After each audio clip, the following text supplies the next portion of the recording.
43 विधायक को लेकर के और 74 वाला उनको पालकी ढोड़ा है और 110 वाला विपक्ष में बैठा है। ये शिक्षा में भी STTT का भी रिजल्ट जो आया और उसके बाद जो मेधा सूची में जो आया, आप उसको भी लोगों में भ्रम डाल रहे हैं। तो जो लोकल विधायक है, जो क्षेत्रीय, उसको आक्रोश झेलना पड़ रहा है आम जनता से, नौजवानों को। और भारतीय जनता पार्टी और जनता दल यू का जो नूरा कुश्ती हो रहा है, चाहे दरभंगा बम ब्लास्ट का मामला हो, खेल तो उसी दिन हो गया जिस दिन नीतीश कुमार जी जो नंबर 3 की पार्टी थी वो सत्ता में बैठ गई। ये हनुमान अपने आप को साबित करने में लगे हुए थे, लेकिन उन्हें हनुमान को इतिहास भी रहा है कि हनुमान कभी सत्ता में भागीदार नहीं रहा, हनुमान सेवक रहा है।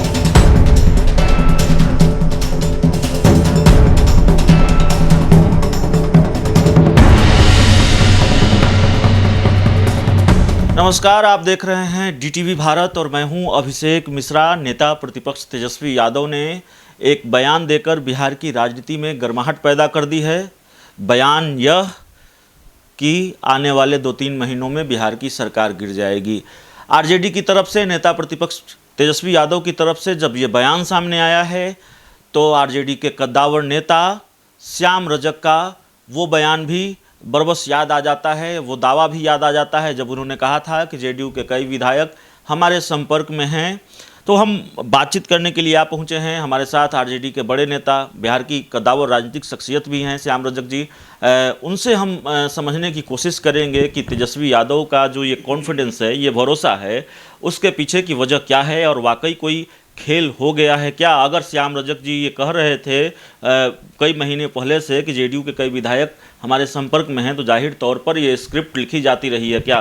सर, सबसे पहले तो वक्त देने के लिए शुक्रिया। और आप जो दावा करते रहे कि कई विधायक संपर्क में हैं, लगता है स्क्रिप्ट पूरा हो गया है, तब तेजस्वी यादव का बयान आया है। देखिए, हम सब लोग जो महागठबंधन के लोग हैं, बिहार की जनता के प्रति प्रतिबद्ध हैं। 13 करोड़ जनता की जो उम्मीदें हैं, जनता की जो समस्याएं हैं, उसके समाधान के लिए और जो उम्मीद है उसको पूरा करने के लिए, और हम लोगों ने लगातार इस पर कटिबद्ध हैं, प्रतिबद्ध हैं।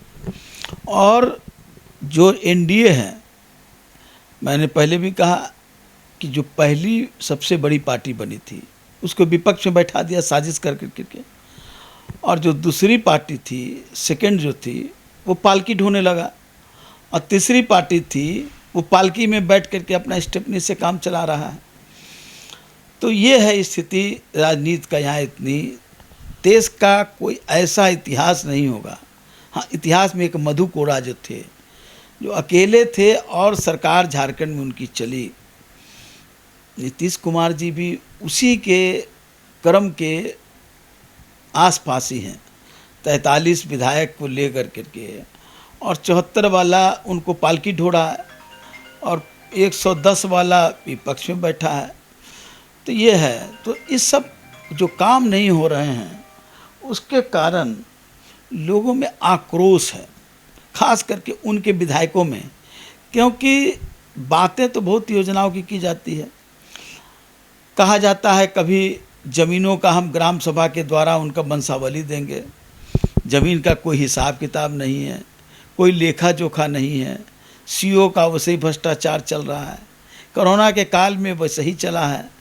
अभी आया कि जिस तरह नर्स ने वायरल किया, इंजेक्शन दिया नहीं वैक्सीन का और वो फ़ोटो ले लिया।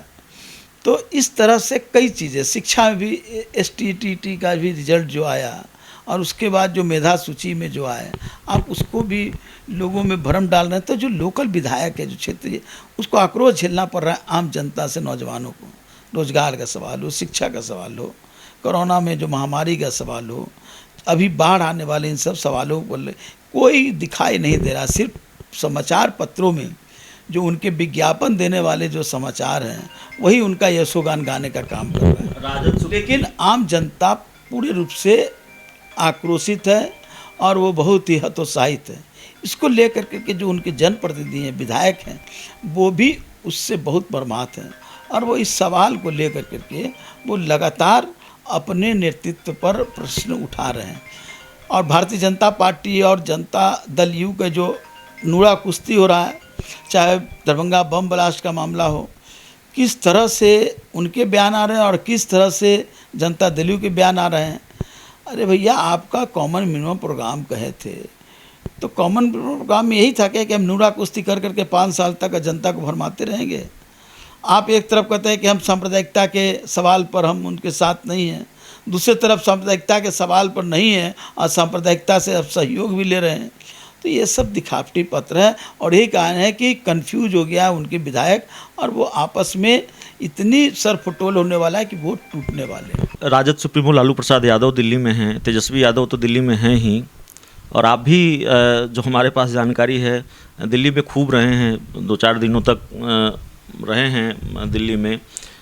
वाकई स्क्रिप्ट लिख ली गई है, ये दावा रहा है आरजेडी का कि खेल होगा।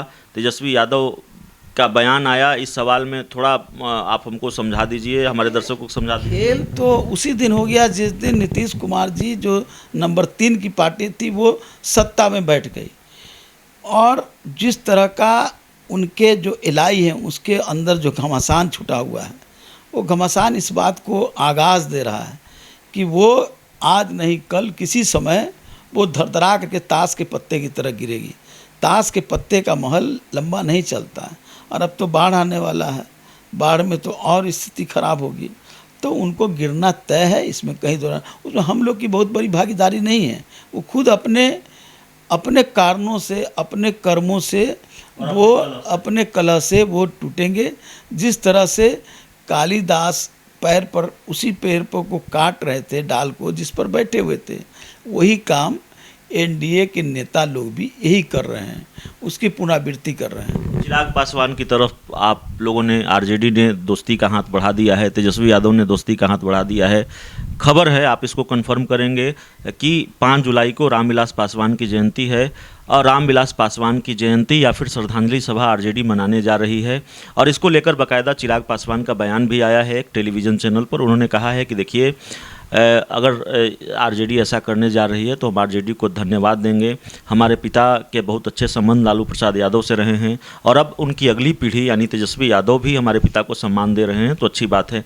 तो ये श्रद्धांजलि सभा निश्चित रूप से रामविलास पासवान जी लोजपा के नेता हो सकते हैं, थे, लेकिन वो जिस सवाल को लेकर के लालू यादव लड़ते थे, गरीबों, मजलूमों की, सामाजिक न्याय की, सांप्रदायिक सद्भाव की, उस लड़ाई के एक बड़े वाहक भी रामविलास जी रहे हैं।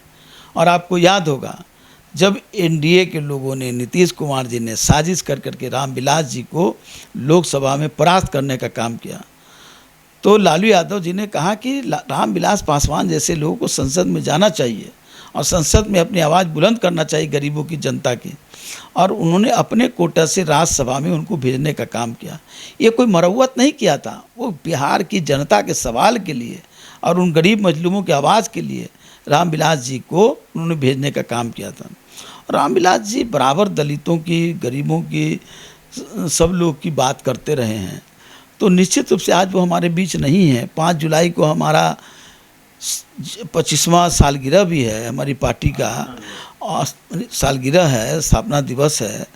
1997 5 जुलाई को हम लोगों ने ही उस समय गठन किया था लालू यादव के नेतृत्व में, और जो सवाल थे गरीबों के सवाल को लेकर के, और 5 जुलाई को ही रामविलास जी की जयंती है। आज वो हमारे बीच नहीं है, तो हमारा कर्तव्य बनता है कि हम उनकी जयंती मनाएं, क्योंकि वो जयंती उन लोगों का इसलिए मनाते हैं कि हम भी अपने आप को गौरवान्वित महसूस करें और गरीबों को ये लगे कि हाँ, उनकी आवाज़ बुलंद करने वाले लोगों को हम याद कर रहे हैं।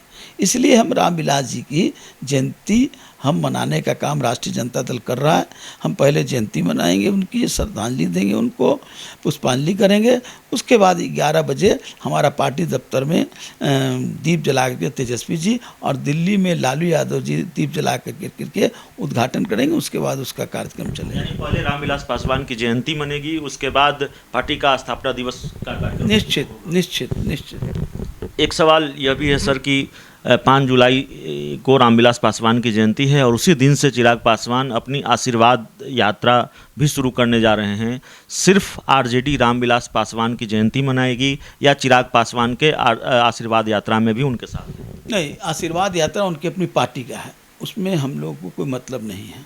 लेकिन मैं इस बात को मजबूती के साथ पूरे हर तरह से सक्षम होकर के कह रहा हूँ कि चिराग पासवान जी के साथ जो रामविलास जी का जो वोट बैंक था, जो उनके अनुयायी थे, जो उनके प्रति जो आकर्षण था जिन लोगों का, वो सब लोग चिराग पासवान जी के साथ हैं। लाख एनडीए के लोग तोड़ने की कोशिश करें, ये हनुमान अपने आप को साबित करने में लगे हुए थे, लेकिन उन्होंने हनुमान को इतिहास भी रहा है कि हनुमान कभी सत्ता में भागीदार नहीं रहा है, हनुमान सेवक रहा है। इनको भ्रम था कि हमको सत्ता में भागीदार देंगे, तो सत्ता में भागीदार की जब बात किए तो इनको एकलव्य बना दिया, इनका अंगूठा काट करके इनको पार्टी तोड़ दिया। तो इनको भी इस बात का एहसास हो रहा है, तो वो अब जनता के बीच जा रहे हैं। तो मेरी शुभकामना है कि वो उसमें सफलता प्राप्त करें, क्योंकि जनता आकर्षित है उनके लिए। चिराग पासवान तेजस्वी यादव को अपना छोटा भाई कहते रहे हैं। बिहार की सियासत में छोटे भाइयों और बड़े भाइयों की दोस्ती दुश्मनी खूब चर्चित रही है। राजद सुप्रीमो लालू प्रसाद यादव और नीतीश कुमार भी छोटे भाई बड़े भाई हैं। इनको बिहार ने देश ने साथ आते देखा है, अलग होते देखा है। क्या चिराग पासवान और तेजस्वी यादव एक साथ आते दिखेंगे? एक अनुभवी राजनीतिज्ञ के तौर पर श्याम रजक क्या देख रहे हैं आने वाले दिनों में? आज पूरा देश कड़ा रहा है और बिहार तो संक्रमण की दौर से गुजर रहा है, चाहे आर्थिक रूप से हो, सामाजिक रूप से हो, शैक्षणिक रूप से हो, या जो न्यायपालिका में जिस तरह से उनके साथ अन्याय हो रहा है, इन सारे सवालों को लेकर के पूरी जनता जो है वो अपने नज़र टिकाए हुए है कि कौन हमारे सवालों को लेकर सड़क पर आएगा। तेजस्वी जी के नेतृत्व में महागठबंधन आगे आया हुआ है। हम आशा करते हैं कि इस सवाल पर चिराग जी में भी वो भावना है, और आने वाले समय में मेरी अपेक्षा है कि चिराग जी भी जब ये सवाल पर वो लड़ना चाहते हैं तो निश्चित ये दोनों भाई मिल करके और दोनों लोग मिल करके महागठबंधन के साथ मिल करके और इसकी लड़ाई लड़ें, क्योंकि देश को गुलाम बनाने की साजिश की जा रही है और वो बहुत निकट समय है। अगर हम नहीं चेते तो देश को गुलाम बनाने से कोई रोक नहीं सकता। चिराग पासवान ने एक और बात कही है। चिराग पासवान ने ये कहा है कि देखिए, कई दलों में हमारे मित्र हैं। बीजेपी के नेताओं से हमारी आधिकारिक बातचीत हुई है, नहीं हुई है, वैसी कोई बात नहीं है, लेकिन कई दलों में हमारे मित्र हैं, उनसे हमारी बात हुई है। क्या लालू जी से चिराग की बात हुई है? आरजेडी के बड़े नेता से चिराग पासवान की बात हुई है? आपसे चिराग पासवान की बात हुई है? देखिए, बातें लोगों की होते रहती है, राजनीति अलग है, संबंध अलग है। हमारे संबंध तो रामविलास जी के पारिवारिक संबंध रहे हैं, और मैं तो उनके बहुत ही प्रगाढ़ संबंध रहे हैं, चाहे दलित सेना के सवाल पर रहे हों, चाहे उनके बहुत सारे सवाल पर, चाहे वो जब लोक दल से उनको निकाला गया था उस समय चंद्रशेखर जी के साथ जोड़ने का काम मैंने ही किया था और उनको चुनाव लड़वाया था। वो हार गए थे, लेकिन हम लोगों ने उत्तर प्रदेश से चुनाव लड़ाया था, वो हार गए थे। जगपाल सिंह जो लोक दल के थे वो जीते थे, लेकिन हमारा संबंध रहा है और वो संबंध है। पूरे प्रकरण के बाद कोई बातचीत हुई? हमारी बराबर बात होती रहती है, लेकिन बात का मतलब ये नहीं कि राजनीतिक बात नहीं होती हमारी हरदम। जिस दिन उनके भाई ने, रामविलास जी के भाई ने दगा दिया, उस दिन भी हमारी बात हुई। लगातार जरूर हमारी चिराग पासवान से, हमारी भाभी जी से और लोग से बात होती रही है, पहले भी बात होती रही है। जब हम जदयू भी छोड़ रहे थे उससे भी हमारी बातचीत होती रहती थी, जब जदयू में थे तब भी बात होती थी। सर, एक आखिरी सवाल है हमारा, और इस सवाल राजनीति से जुड़ा हुआ नहीं है। चूँकि आप एक संजीदा राजनीतिज्ञ हैं और बहुत सुलझे हुए राजनीतिज्ञ हैं, बहुत संवेदनशील सवाल है अश्लीलता को लेकर। एक भाषा को जिस तरीके से गंदा किया कुछ भोजपुरी कलाकारों ने मिलकर, और जिस तरह से गंदगी परोसी जाती रही है, हमारा चैनल भी लगातार उसको लेकर अभियान चलाया जाता रहा है। क्या और इस तरह के गाने कि हम आपके साथ शेयर नहीं कर सकते, हमारे और आपके बीच उम्र का जो फासला है, एक पत्रकार के तौर पर भी हम उन सवालों को आपके सामने नहीं रख सकते कि किस तरह के गाने आ रहे हैं आजकल। क्या होना चाहिए इस गंदगी को दूर करने के लिए? देखिए, भारत सरकार के सेंसर बोर्ड होते हैं और राज्य सरकारों के पास भी जनसंपर्क विभाग है, जो इन चीज़ों को बहुत ही, सूचना एवं जनसंपर्क विभाग इस चीज़ों पर नज़र रखती है और चीज़ों पर, और कला एवं संस्कृति विभाग जो है वो भी इन चीज़ों पर बहुत नज़र रखती है। और लेकिन सरकार की कोई प्राथमिकता नहीं है, क्योंकि इनकी प्राथमिकता संस्कृति नहीं है, इनकी प्राथमिकता अपसंस्कृति, इसलिए इन चीज़ों पर कोई ध्यान नहीं दे रहे। लेकिन यही इसीलिए मैं कह रहा हूँ कि देश की संस्कृति को ख़त्म करने का काम, देश की जो हमारी राष्ट्रीयता है उसको परिवर्तित करके उसका परिभाषा बदलने का काम इस एनडीए के द्वारा हो रहा है, और ये बड़ी दुर्भाग्य है। हम आम जनता से कहेंगे कि ऐसे लोगों का प्रतिवाद करना चाहिए, और सरकार को भी मैं सलाह देना चाहूँगा एक सामाजिक कार्यकर्ता के नाते कि आप इस चीज़ों को नज़रअंदाज न करें, क्योंकि संस्कार रहेगा, संस्कृति रहेगा, तभी राज्य रहेगा, समाज रहेगा।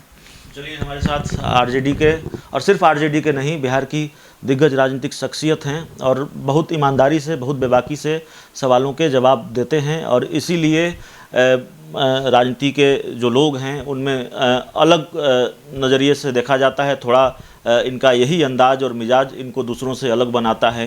तो श्याम रजक जी से हम बात कर रहे थे, जो भी राजनीतिक सवाल हैं मौजूदा परिप्रेक्ष्य में, मौजूदा राजनीतिक घटनाक्रमों को लेकर, उसको हमने समझने की कोशिश की, उसके जवाब तलाशने की कोशिश की। इस पूरे इंटरव्यू में इतना ही। बहुत बहुत धन्यवाद।